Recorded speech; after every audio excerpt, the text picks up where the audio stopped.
আজ আপনাদের ধর্মের একটা দিক দেখাবো।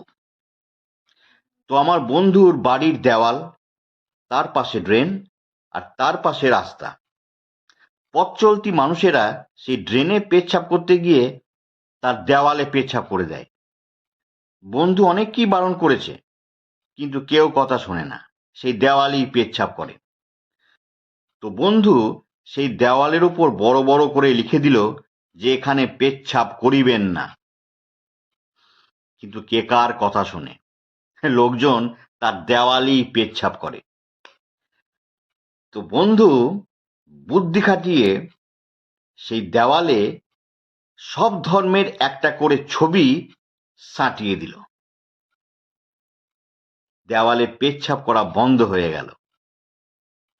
আর সেটা দেখে আমি বুঝেছিলাম যে ধর্মের ভয়ে মারপিট, লাঠালাঠি, কাটাকাটি এসব বন্ধ না হলেও ধর্মের ভয়ে মানুষের পেচ্ছাপ বন্ধ হয়ে যায়।